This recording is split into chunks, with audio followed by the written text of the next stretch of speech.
মৰাণত বিজেপিৰ বিৰুদ্ধে চাহ শ্ৰমিকৰ প্ৰতিবাদ চাহ বাগিচাত ডিজিটেল ইণ্ডিয়া আৰু জনজাতিকৰণৰ প্ৰতিশ্ৰুতি পালন নকৰাৰ অভিযোগ বিজেপিৰ বিৰুদ্ধে জৰাজীৰ্ণ অৱস্থাত টিংখাং সমষ্টিৰ ৰাজগড় চাহ বাগিচাৰ এটিএম গৃহ চাহ বাগিচা অঞ্চলত এক প্ৰকাৰ ভেকুম ভাওনাত পৰিণত হ'ল প্ৰধানমন্ত্ৰী মোদীৰ ডিজিটেল ইণ্ডিয়াৰ শ্লোগান যাৰ বাবে বিজেপিৰ বিৰুদ্ধে ক্ষোভ উজাৰিলে চাহ শ্ৰমিকসকলে বিজেপি চৰকাৰখনে যোৱা আগত লোকসভা নিৰ্বাচনত তেওঁলোকে প্ৰতিশ্ৰুতি দিছিল যে চাহ বাগিচা অঞ্চলত তেওঁলোকে উন্নয়নৰ কথা কৈছিল যে ডিজিটেল ইণ্ডিয়াৰ কথা কিন্তু ডিজিটেল ইণ্ডিয়াৰ কথা যিটো ক'লে আমি মানি তেওঁলোকক উঠি পৰি লাগি বিজেপি চৰকাৰ গঠন কৰাত আমাৰ আদিবাসী তথা চাহ শ্ৰমিক ৰাইজে সহায় কৰিলে কিন্তু আমি উন্নয়নৰ নামত যি ডিজিটেল ইণ্ডিয়াৰ বিষয়ে ক'লে কিন্তু আজি বহুত বাগিচা টিংখাং সমষ্টিত 18খন বাগিচাত আমি এটিএম দেখা নাই কেবা 4-5খন বাগানত তেওঁলোকে এটিএম ব্যৱহাৰ কৰিছে দিছে যেনেকৈ হ'ল যুক্তলি বাগিচাত আছে নীলমণি বাগিচা আছে আৰু দিৰৈ বাগিচা কেইখনত মান তেওঁলোকে এটিএম আছে কিন্তু আজি ৰাজৰ বাগানতো তেওঁলোকে এটিএম দিছে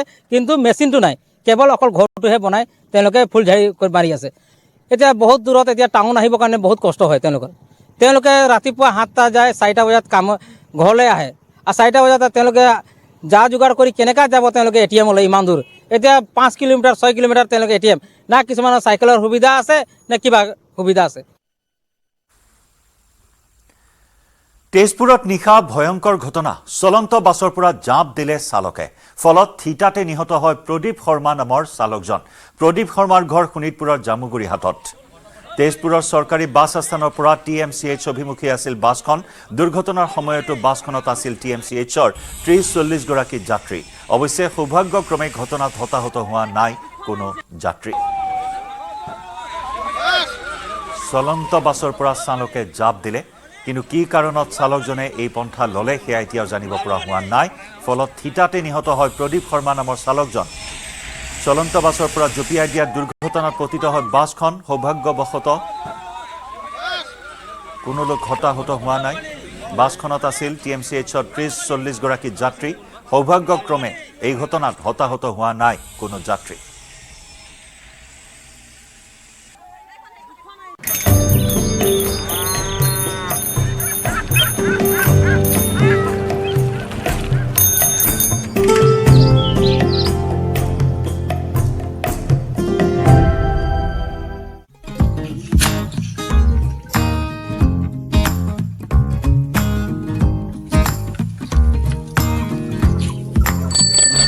নমস্কাৰ নিউজ 18 অসম নৰ্থ ইষ্টৰ চাইকেল নহয় টিলিঙা এই বিশেষ অনুষ্ঠানটিলৈ আপোনালোকক মই হৰেণ ভূমিজে স্বাগতম জনাইছোঁ আজি আমি আহি উপস্থিত হৈছোঁ শোণিতপুৰ লোকসভা সমষ্টিৰ অন্তৰ্গত পূৰ্বৰ ঢেকিয়াজুলি বিধানসভা সমষ্টি আৰু এতিয়াৰ বৰচলা বিধানসভা সমষ্টিৰ অন্তৰ্গত বৰডুবি অঞ্চলত এই বৰডুবি অঞ্চলত 100 এবুৰি সমস্যা আছে আহকচোন আজি আমি বৰডুবি অঞ্চলৰ ৰাইজৰ মনৰ কথা বুজ লওঁ যেহেতু সমাগত লোকসভা নিৰ্বাচন আৰু প্ৰতিটো নিৰ্বাচনতে এইসকল লোকে নিজৰ ভোটাধিকাৰ সাব্যস্ত কৰি আহিছে কিন্তু বছৰৰ পৰা বছৰ ধৰি এই অঞ্চলটোত যেনেধৰণে উন্নয়ন হ'ব লাগিছিলে সেয়া কিন্তু আজি কুপতি হোৱা নাই যাৰ ফলত এই অঞ্চলটোৰ ৰাইজে বিভিন্ন সমস্যাৰ সন্মুখীন হৈ আহিছে স্থানীয় এগৰাকী যুৱক আছে তেওঁৰ সৈতে আমি কথা পাতিম কি নাম আপোনাৰ নমস্কাৰ পোনপ্ৰথমে আপোনাৰ নিউজ 18ক ধন্যবাদ জনাইছোঁ আপোনালোকে আমাৰ সমস্যাবিলাক দাঙি ধৰিবৰ কাৰণে আপোনালোকে ইমান কষ্ট কৰি আমাৰ ৰাইজৰ মাজত আহি পাইছে ধন্যবাদ আৰু এইটো ক'বলৈ বিচাৰিছোঁ যে আমাৰ ঢেকিয়াজুলি সমষ্টিৰ অন্তৰ্গত বৰডুবি গাঁও আছিলে এতিয়া বৰচলা সমষ্টিৰ অন্তৰ্ভুক্ত হৈছে তো গতিকে ৰাজনীতি ইলেকশ্যন আহিলেই আমাৰ ৰাজনীতি নেতাবিলাক আমাৰ লগত আহে ৰাইজৰ মাজত আহে প্ৰতিশ্ৰুতি দিয়ে প্ৰতিশ্ৰুতি হৈ থাকে কিন্তু ইলেকশ্যনৰ পিছত আহি আমাৰ ৰাইজৰ কোনো খবৰ বুজ নলয় খৰালি মাহতে এম্বুলেন্স সোমাব নোৱাৰে নেকি নাই খৰালি মাহতে এম্বুলেন্স নোসোমায় আমাৰ বহু মানে পেচেণ্ট আছে আমাৰ ঘৰতে মৰিব লগা হৈছে বাৰিষাত কেনেকুৱা বাৰিষাততো আৰু ক'বই নালাগে এইটো আৰু মানে আমাৰ ঘৰতে মানে খালেও ঘৰত মৰিব লাগিব মানে নাখালেও ঘৰতে মৰিব লাগিব, ওলাই যাব, চাৰিওদিশে হৈ থাকে। চাৰিওদিশে পানী হৈ থাকে। নিশ্চয়কৈ এশ এবুৰি সমস্যাৰে ভাৰাক্ৰান্ত এই বৰডুবি অঞ্চলত মূলতঃ যাতায়াতৰ ক্ষেত্ৰত এই বৰডুবি গাঁৱৰ ৰাইজে ব্যাপক সমস্যাৰ সন্মুখীন হৈ আহিছে। বাৰিষাত এই অঞ্চলটো জলমগ্ন হৈ পৰে, বিশেষকৈ গৰাখহনীয়াৰ সমস্যা আছে, বিশুদ্ধ খোৱা পানীৰ সমস্যা আছে এই গাঁওখনত। মহিলাসকল আছে, আমি তেওঁলোকৰ পৰাও কিছু কথা পাতিম। বাইদেউ কি নাম আপোনাৰ আৰু কি ক'ব? পুতুলি সিংহ মোৰ নাম। হয়, আপোনালোকেতো ৰাস্তাখন চাইছে, আমাৰ ৰাস্তা নাই, পানী খাব কাৰণেও নাই, আমি বাঁহৰ কলৰ পানী খাওঁ। দুফালে দুটা নদী আছে আৰু পোৱালিবিলাক স্কুলত ল'ব হ'লে আমি পানীৰ মাজত দাঙি দাঙি লৈ যাওঁ। কেতিয়াবা মূৰতো ভয় লাগি যায়, পানী হৈ যায়, পোৱালিকতো স্কুলত দিবই লাগিব, তথাপিও আমি লৈ যাওঁ দাঙি দাঙি বা কিবা কলাৰ ভোৰ চুৰ বনাই কিনি। সেইবিলাকতো নায়ে, খবৰ নলয়। আৰু কিমান ভোটৰ আগত মানুহ আহি আহি কৈছে সেইটো দিম, পিছত নাই। যি লংকাত যায় সি ৰাৱণ হৈ বহি থাকে, আমাক নাচায়, একো নিদিয়ে মোক। এটাতো ঘৰ নাই সেইটো নকওঁ আৰু, সেইটো বাদে দিলোঁ। ৰাস্তাখনতো দিব লাগে, ৰাস্তাটোও নিদিয়ে, একো নিদিয়ে আমাৰ ফালে। কিন্তু ভোটৰ আগত আহি থাকিব, নেতা পেতা বহুত আহি থাকিব, বহুত কৈ থাকিব সেইটো দিম। আমিতো এইটো শুনি কিনি ভোট দি দিওঁ। তেতিয়া ভোটত জিতি কিনি সিহঁতে কিন্তু আমাৰ খবৰ নলয়। এমপি যে পল্লৱ লোচন দাস আমি নাই তাক দেখা নাই, আমি মিটিঙত চাইছোঁ, তাক আমাৰ গাত অহা নাই। এতিয়া এই বৰচলাৰ MLA আহিছে নাই আপোনালোকৰ? আমাৰ ইফালে অহা নাই এতিয়ালৈকে, নতুনকৈ হৈছে, আহিব চাগে সি ভোটৰ। অশোক সিংহাল আহিছিলে নাই? অশোক সিংহালক দেখা পোৱা নাই আমি, আমাৰ গাঁৱত অহা নাই চাগে, মিটিঙত চাইছোঁ। এই গাঁওখনত আজিলৈকে নাহিলে? অহা নাই, সি কৈছিলে, প্ৰতিশ্ৰুতি দিছিলে ৰাস্তা গড়ালিখন দিম, তাৰপিছত কিন্তু তাৰ খবৰ নাই। ইয়াতে গৰাখহনীয়া যেতিয়া হৈছিলে পল্লৱ লোচন আহিছিলে, চাইছিলে, তাৰপিছত কিন্তু কাম নকৰে। আহিছিলে, এবাৰ আহিছিলে, আমি দৌৰি খুনি গৈছিলোঁ, পিছত চাই কিনি সি কৈছে দিব বুলি, এতিয়ালৈকে দিয়া নাই। কি ক'ব আপুনি? পিছফালে দি আহিছে গাড়ীখন কেনেদৰে 50 বছৰ পাৰ হৈ গ'ল। আপুনি চাওক, 60 হৈ গৈছে। 60 হৈ গ'ল। এই 60 বছৰলৈকে মই চৰকাৰক ভোটদান কৰি আছোঁ, কিন্তু আজিলৈকে মোক কোনো সা সুবিধা দিয়া নাই। মোৰ ব্যক্তিগত নহয়, মোৰ গাঁওখনৰ বাবে, মোৰ এইখন গাঁও জৰাজীৰ্ণ গাঁও, আমাৰ এইখন পথ আমাৰ বিচ্ছিন্ন হৈ গ'ল, আমি বাৰিষাত ওলাব নোৱাৰোঁ। সেইখিনি আমাৰ চৰকাৰ নেদেখে নেকি? দেখি নিশ্চয়, কিন্তু কোনো কাম নকৰে। যেতিয়া ইলেকশ্যন আহিব তেতিয়া প্ৰতিশ্ৰুতি দিয়ে সেইটো কৰিম। যেতিয়া ইলেকশ্যন পাৰ হৈ যাব তেতিয়া তেওঁলোকৰ চাংগত ধোৱা। মোৰ বয়স এতিয়া, এতিয়া বৰ্তমান 76 পাৰ হৈ গ'ল, কিন্তু উন্নয়ন দেখি নাপাল। মোৰ গোটৰ উন্নয়নটো দূৰৰ কথা, মোৰ অনুদান গোটৰটো আজিলৈকে দিয়া নাই। অনুদান ঘৰো নাই, পোৱা নাই। সেইখিনি গোটটো মই বাদ দিলোঁ, কিন্তু ৰাইজৰ সুবিধাটো চাব লাগে। নিউজ 18 অসম নৰ্থ ইষ্টৰ চাইকেল নহয় টিলিঙা এই অনুষ্ঠানটোৰ জৰিয়তে আজি আমি উপস্থিত হৈছিলোঁ বৰচলা বিধানসভা সমষ্টিৰ অন্তৰ্গত বৰডুবি অঞ্চলত। এশ এবুৰি সমস্যাৰে ভাৰাক্ৰান্ত বৰচলা বিধানসভা সমষ্টিৰ বৰডুবি অঞ্চলটো। ৰাইজৰ যি সমস্যা, এই সমস্যা সমাধানৰ ক্ষেত্ৰত কোনো এখন চৰকাৰী ব্যৱস্থা গ্ৰহণ কৰা নাই এই বৰডুবি অঞ্চলৰ সমস্যা সমাধানৰ ক্ষেত্ৰত।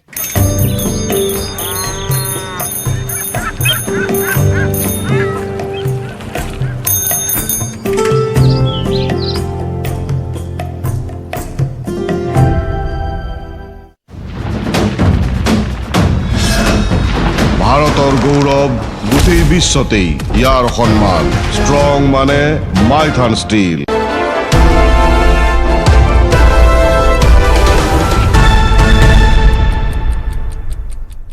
বাতৰিয়া ৰাইজে ৰজা এই অনুষ্ঠানত চাওঁ আহক আমাৰ প্ৰথমটো বিশ্লেষণ।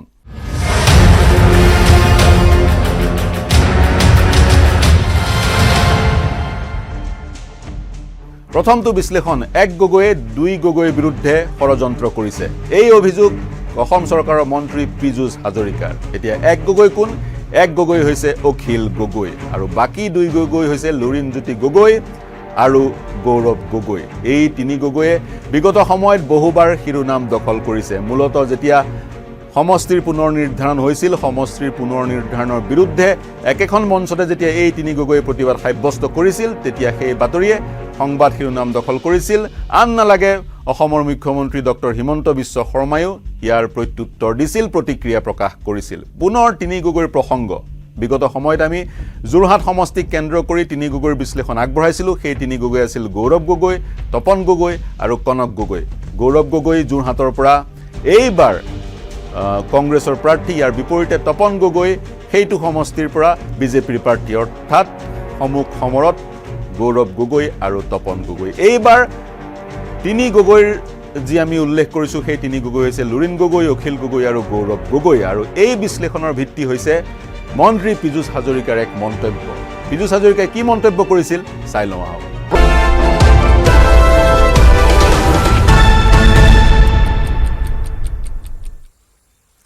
অসমক লৈ আন এক বৃহৎ সিদ্ধান্ত টাটা গ্ৰুপৰ। অসমত টাটাই স্থাপন কৰিব দক্ষতা বিকাশ কেন্দ্ৰ। ছেমি কণ্ডাক্টৰ প্ৰকল্পৰ পাছত আন এক ঐতিহাসিক সিদ্ধান্ত। জাগিৰোডৰ ছেমি কণ্ডাক্টৰ চৌহদত স্থাপন হ'ব এই দক্ষতা বিকাশ কেন্দ্ৰ।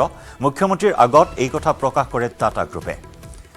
মুখ্যমন্ত্ৰীয়ে মুম্বাইত সাক্ষাৎ কৰিছিল ৰতন টাটাক। এই কেন্দ্ৰই উত্তৰ পূৰ্বাঞ্চলৰ যুৱক যুৱতীসকলক কৃত্ৰিম বুদ্ধিমত্তা, ছেমি কণ্ডাক্টৰ আৰু ইলেক্ট্ৰনিক্সৰ পাঠ্যক্ৰম আগবঢ়াই শক্তিশালী কৰিব আৰু তেওঁলোকক জাগিৰোড গোটত নিয়োগ সুৰক্ষিত কৰাত সহায় কৰিব বুলি আশা প্ৰকাশ কৰিছে মুখ্যমন্ত্ৰীয়ে। ইতিমধ্যে অসমৰ যুৱ প্ৰজন্মৰ 1500 প্ৰতিনিধিত্বকাৰীয়ে মুখ্যতঃ মহিলাসকলে বেংগালুৰু আৰু ইয়াৰ আশে পাশে টাটাৰ অধীনত প্ৰশিক্ষণ গ্ৰহণ কৰি আছে।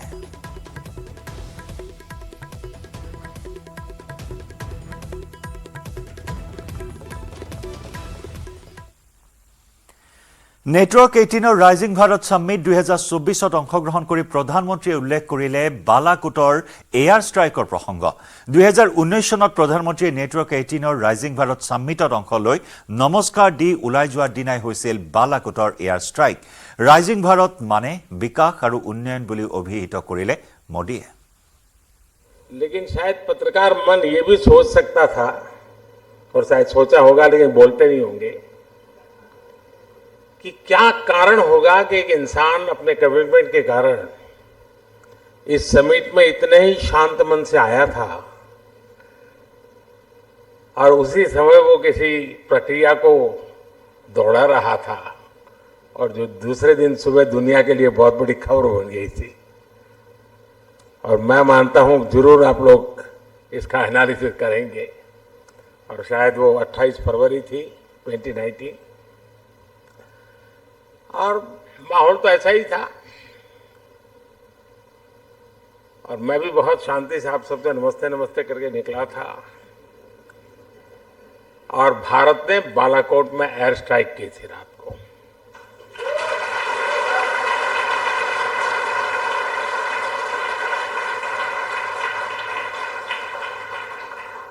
और वो एक दिन था और एक दिन आज है।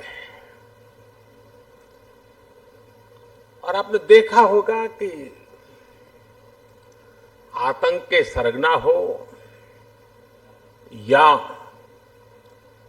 विकास और शांति की चाहत रखने वाले देश हो, सबने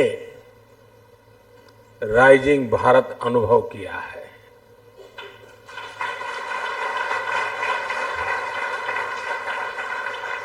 ये नया भारत आतंक के जख्म को नहीं सहता है।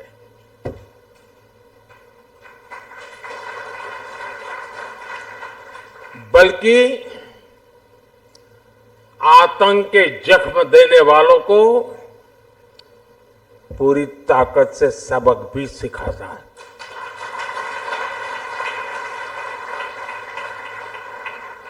जो हमें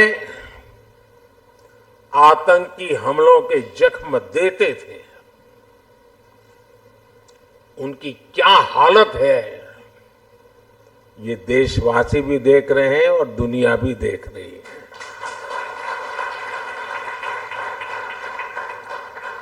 एक सुरक्षित राष्ट्र ही एक विकसित राष्ट्र का आधार होता है और आज यही भारत की पहचान है और यही राइजिंग भारत है। साथियों, चुनाव का मौसम है।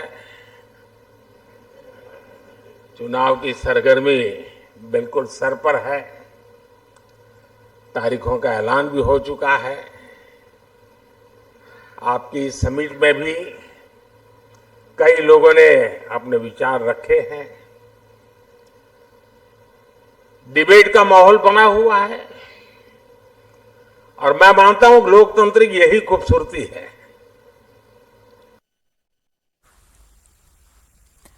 নেটৱৰ্ক 18 ৰাইজিং ভাৰত সামিট 2024 অংশগ্ৰহণ কৰি প্ৰধানমন্ত্ৰীয়ে উল্লেখ কৰিলে মোদী চৰকাৰৰ গ্যাৰাণ্টিৰ কথা। মোদী চৰকাৰে গ্যাৰাণ্টি লোৱাৰ বাবে বেংকলৈ যাব পাৰিছে নৱপ্ৰজন্ম। পূৰ্বে বেংকত গ্যাৰাণ্টি দিব পৰা নাছিল নৱপ্ৰজন্মক। জিএছটিৰ বাবে প্ৰতি বছৰে একোটা পৰিয়ালে ৪৫,০০০ টকাকৈ ৰাহি কৰা বুলি উল্লেখ কৰে প্ৰধানমন্ত্ৰী মোদীয়ে। साथियों, आप में से बहुत लोगों को पता नहीं होगा कि एक बैंक खाता खोलने के लिए भी गरीब से गारंटी मांगी जाती थी। लोन की बात तो छोड़ दीजिए, देश के एक बड़ी आबादी जो भूमिहीन थी उसे भी ऐसे ही छोड़ दिया गया था।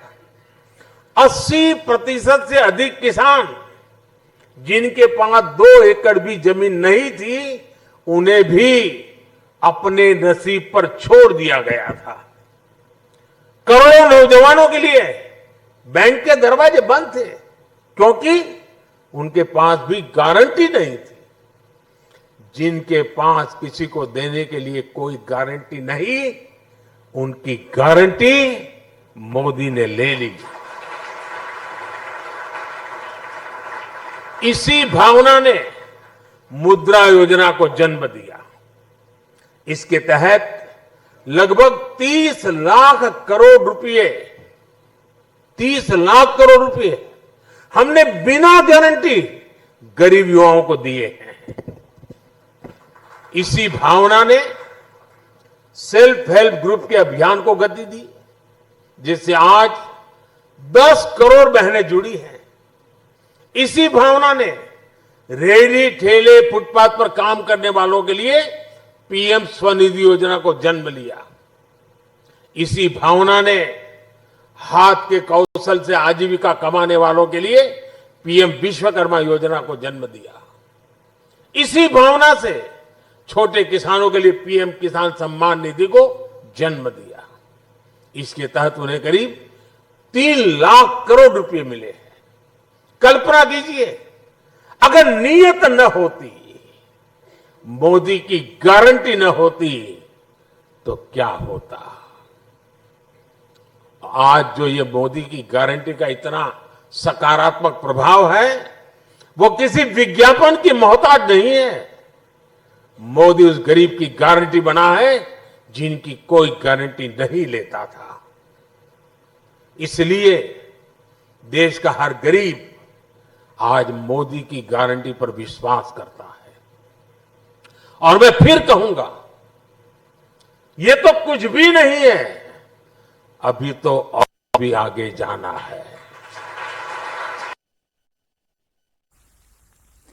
নেটৱৰ্ক 18 ৰাইজিং ভাৰত সামিট 2024 অংশলৈ প্ৰধানমন্ত্ৰী মোদীয়ে ব্যক্ত কৰিলে দেশক লৈ নিজৰ লক্ষ্য আৰু উদ্দেশ্যৰ কথা। উদ্দেশ্য সলনি কৰাৰ বাবে কাম হোৱা বুলি উল্লেখ কৰে প্ৰধানমন্ত্ৰী মোদীয়ে। 10 বছৰত ভাৰতৰ ৰপ্তানি $7 বিলিয়ন পাৰ কৰা বুলি উল্লেখ কৰে। দেশক আগত লৈ কাম কৰা বুলি উল্লেখ কৰি আমাৰ দেশত কোনো সীমাবদ্ধতা নাই বুলি মন্তব্য প্ৰধানমন্ত্ৰী নৰেন্দ্ৰ মোদীৰ। सिर्फ 10 साल में भारत का 11वें नंबर से 5वें नंबर की इकोनॉमी बन जाना, क्या ऐसे ही हुआ होगा क्या? सिर्फ 10 साल में भारत का फॉरेक्स रिजर्व बढ़कर के $700 बिलियन के पार पहुंच जाना, ये क्या ऐसे ही हुआ होगा क्या? सिर्फ 10 साल में भारत का एक्सपोर्ट $700 बिलियन पार कर जाना, क्या ऐसे ही हुआ होगा? और ये तो अभी कुछ भी नहीं है, अभी तो और भी आगे जाना है।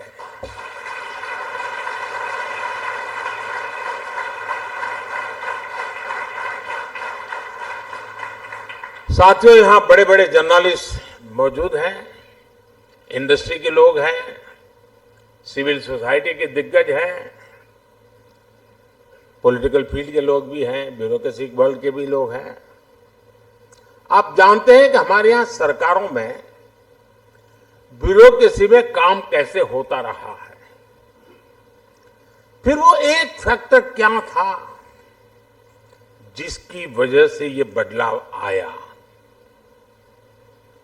वो एक फैक्टर है नियत।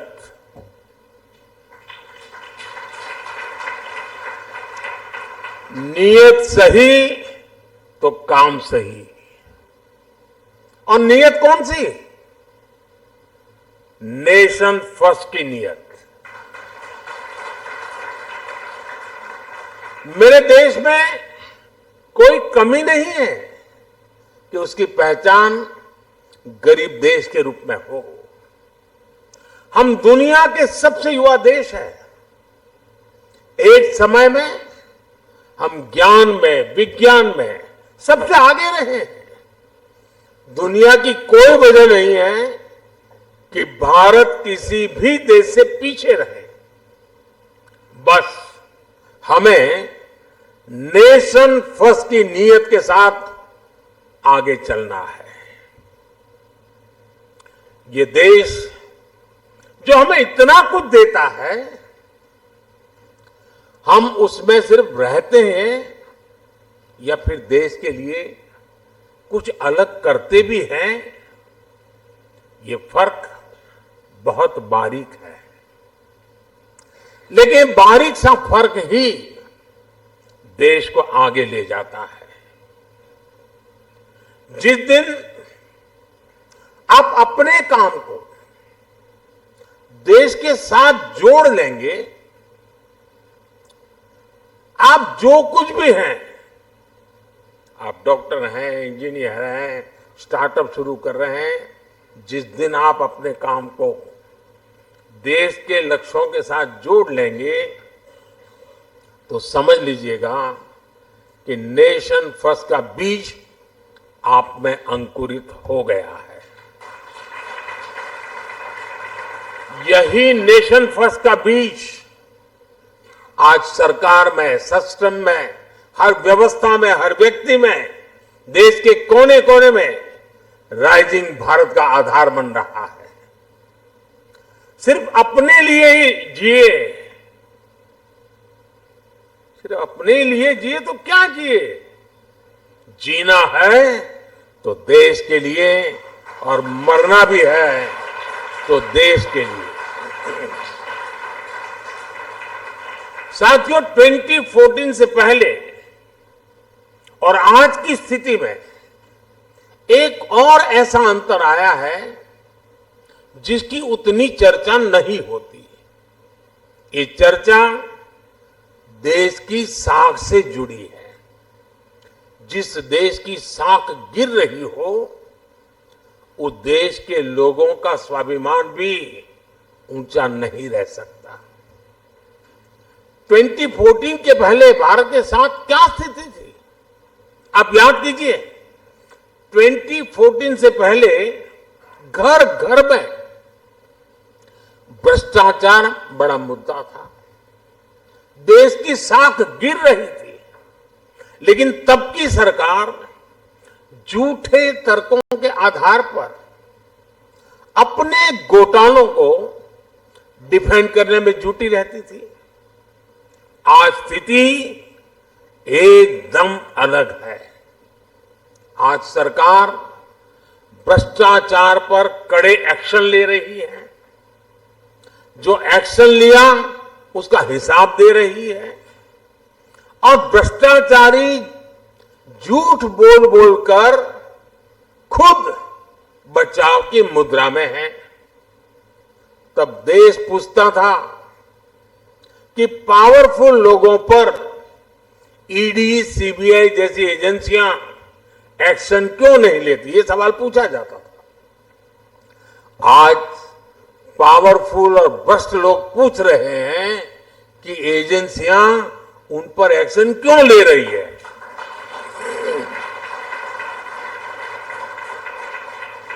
ये अंतर 10 सालों में आया है। बात वही है, नीयत सही तो काम सही।